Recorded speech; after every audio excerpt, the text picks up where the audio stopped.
It was money circulating, you know, and like I say, I used to play cards with niece and uncles them, and eventually they was into certain things that I didn't know about. They was into pills and weed or whatever situation may be.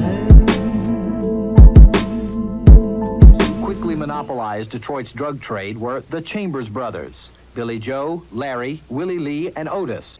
B.J. Chambers and his brothers came to Detroit from rural Arkansas for the same reason everybody moves around in or comes to America, to make a better life, which really just means to make more money. Yeah, I had a couple of older brothers. I had a brother here, Willie, he worked for the post office, and I had another brother named Danny that was here. He worked it for Whitehead and Kale in Rumblins, Michigan, did well and on trains. And So they were living the dream. They had come from this poor part of the country. Yes, they feel like they had good jobs. They did. There was some pretty decent jobs. One was a mailman and one was a welder, and they was able to support their family. They were stable. One had an apartment. One had his own home on Spencer Street in Otter Drive. The problem for the Chambers family was they got to Detroit a little bit too late. The bloom was long off the rose for the auto economy. Detroit once was called the City Beautiful. It is now called the murder capital of the United States. Detroit put the world on wheels. In one generation, these and other names created America's #1 industry. Then the bottom fell out. In the last decade, nearly a third of all auto workers lost their jobs, and blacks were hit hardest. It was the auto industry in free fall, but so was black entrepreneurship and home ownership, two other positive metrics which Detroit from the 50s, 60s into the early 70s did very well in. Detroit's unemployment rate is staggering.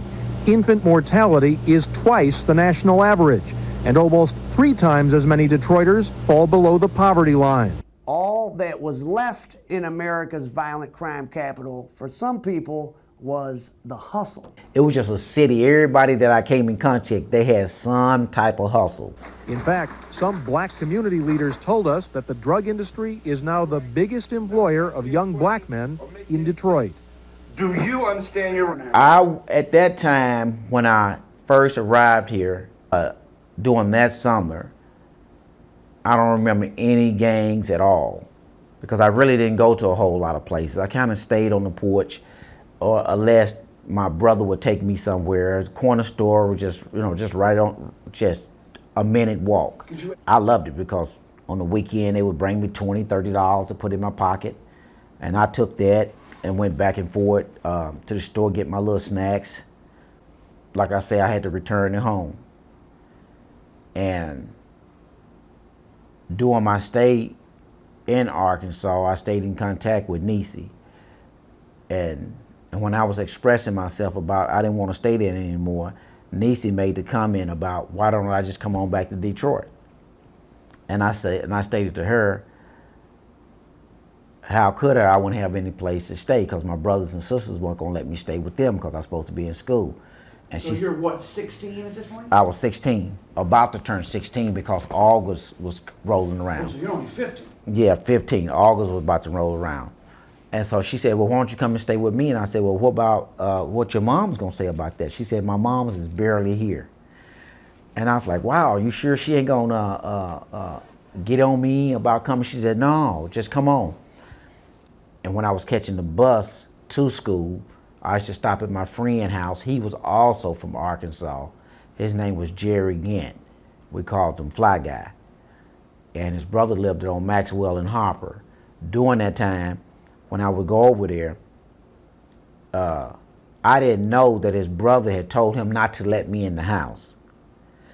But the purpose for him telling him not to let me in the house, because the house was a weight house. For those who don't know, what's that mean? A weight house, for those who don't know, was where they keep large quantities of drugs at. The drug at this time was marijuana. Hundreds and hundreds of pounds of marijuana that would be in his house. And so one day, I was in there in Fly Guy house, and he had maybe about 8 or 9 garbage bags of weed in there. And you can see the top of it. And I was finna reach and just grab a bud, just to look at it, not even to smoke. I just wanted to look at it. He said, "Oh, don't touch that." My brother told us not to touch anything in these bags. However, anything on the floor, we can get. Anything that his brother dropped on the floor that we was allowed to get. And at that time, Fly Guy pulled out a big old bag. He said, "This is what I got off the floor already." And it was like maybe 2 or 3 ounces of weed. He said, "So you can do whatever you want with this right here." I went to school. Fly Guy stayed in the hallway at school and sold joints. So we always had money. And that, and I think the schools these days might still do that, but in classroom they sold candy and cookies and juices like that. So every time the bell would ring at some point in time, Fly Guy would catch up with me and give me a few dollars so I can go get me a few snacks in the school. So in the space of a couple weeks, you're in a place, Mariana, where there's no cash, No cash, no drugs. Yeah. Suddenly, everybody's got money. Everyone, what was the drug use like? Were all the kids? Was a lot of drug use? Yes. It wasn't only drug use that I seen when I was there was marijuana smoke. Even though Niecy moms used drugs, I didn't see her per se use it herself, even though I seen her nodding. Now, he had a fake job. He was getting paid for it at the same time where he was selling his stuff in the streets. So how did you, now this is probably the part where you start saying, hey, did you start seeing dollar signs? No, I never saw dollar signs out of it because my whole thing was to work. I was working for Harry Constellation Shoes on Hopper and Van Dyke. I was playing Tonk and other card games with Niecy uncles. And this is still a pretty normal neighborhood. It's businesses on, because now obviously Van Dyke and Harper is just nothing, but Yeah. still people shopping, people working at the plant. Yes, it was money. It was money circulating, and like I say, I used to play cards with Niecy uncles them, and eventually they was into certain things that I didn't know about. They was into pills and weed or whatever situation may be. It was just a city. Everybody that I came in contact, they had some type of hustle. My boss, so to speak, in a conversation with them, they was talking about they couldn't find weed nowhere in Detroit. It was a drought. And I was like, y'all can't find any weed? It's like, no. I said, well, I know where to get weed from. They're like, oh, come on, BJ. Say, ain't no weed. I said, yeah, I know where to get some weed at. And they said, you serious? I said, yeah. I said, I know where to get you some weed. And he said, well, call and see, can you do that for me? I just called Fly Guy brother. And he said, yeah, what do they want? He said, is they cool?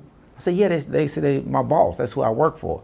And I asked him, how much did a quarter of a pound weed cost? He said, since you want it, I'll give it to you for $35. And so I told them that. They said, I said, that's my family. He's going to give it to you for $35. And the dude peeled me off $35 right there on the spot. Gave it to me. And about 30, 40 minutes later, I seen Big T walk past and kind of looked inside. And I just went outside, and he went on to his car, and he gave me the quarter of a pound of weed, and I gave him the money, and he just pulled on off. And I just stuffed it in my shirt, walked inside the store, and gave it to him. They was like that just blew them away for doing that. So technically, that was my first drug deal. I didn't make any money from it, and I didn't really even thought that I should. You didn't think about it. It didn't even enter my mind. I just was like, well, man, hell, this guy is basically my family. And he got all the weed that a person can name. And he pretty much, as I know now, just gave it to me to give to them. You're seeing everybody with money. When did your mind or your gears start to shift like, shit, I want to get involved? Well, you know what, Or did it happen just kind of eased into it? Well, I wouldn't even say I eased into the drug business. What happened were, but I found out he sold hash, he sold angel dust, he sold cocaine, and anything else you probably would name. We was in the presence of a Detroit drug lord, and we didn't know it. And what was his name? His name was Terry. We called him Big T. Now, I couldn't really put my finger on how long he'd been in Detroit because he was in Chicago at one while, and something had jumped off up there where a couple of people had got killed or thrown off the roof of a building, which made him actually, to my knowledge, come to Detroit.